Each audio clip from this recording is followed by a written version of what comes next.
வணக்கம். ஜோதிடத்தில் இந்த வஜ்ர யோகம் அப்படின்னு ஒரு யோகம் இருக்குங்க. வஜ்ரம்னு பேர் கேட்டாலே நம்மளுக்கு தெரியும் வஜ்ர தேகம், அதாவது காயங்கள், ரணங்கள் ஏதாவது இருந்தாலும் அதுலேருந்து மீண்டு சீக்கிரம் வருவார்கள். பெருசாக அவங்களுக்கு ஆகாது. அது அப்படின்னு கூட நம்ம பலன் எடுத்துக்கலாம். இப்போ ஆர்மி, இந்த தீயணைப்பு துறையில் வேலை செய்பவர்கள், இந்த கடுமையான உயிருக்கு ஆபத்தான வேலையில் இந்த டவரில் போய் பல்பெல்லாம் மாற்றுற மாதிரி அந்த மாதிரிலாம் நிறையா கேள்விப்படுறோம் இல்லைங்களா? அந்த மாதிரியான ஆபத்தான ஃப்ரண்ட் லைனர்ஸு, இந்த வார் ஜேர்னலிஸ்ட்டு, அதெல்லாம் உயிருக்கு எப்போ உயிர் போகுன்னே தெரியாது. ஆனாலும் அதில் ஒரு த்ரில் இருக்கும், அவங்களுக்கு அதில் ஒரு பேஷன் இருக்கும். அப்போ இந்த வஜ்ர யோகம் உடையவர்கள் அதுக்கெல்லாம் சிறந்த ஆட்கள். அதே மாதிரி இந்த அட்வென்ச்சரு விளையாட்டுத் துறையிலேயே நிறையா இருக்குது. இந்த பேராஷூட்டு, கிளைடரு, இந்த race, bike race, car race, அதிலெல்லாம் ஈடுபடக்கூடிய அந்த துணிச்சல் ஜாஸ்தி இருக்கும், த்ரில்லு இருக்கும். அதே மாதிரி அதிர்ஷ்டசாலிகளாகவும் இருப்பாங்க. இப்போ கார் ரேஸில் போகிறாங்க அப்படின்னா அந்த காரே கோடிக்கணக்கில் வரும்.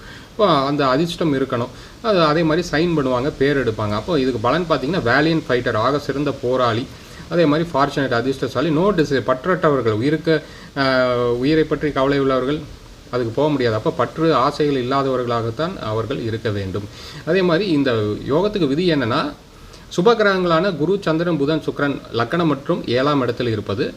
அதே மாதிரி 4, 10ஆம் இடங்களில் அசுப கிரகங்கள், இந்த சூரியன், சனி, செவ்வாய், ராகு, கேது, இந்த மாதிரி கிரகங்கள் இருக்குன்னா இந்த யோகம் இருக்குது. நம்ம சேனல் சப்ஸ்கிரைப் பண்ணி பாருங்கள். ஃபேஸ்புக், இன்ஸ்டா ஃபாலோ பண்ணுங்கள். நன்றி.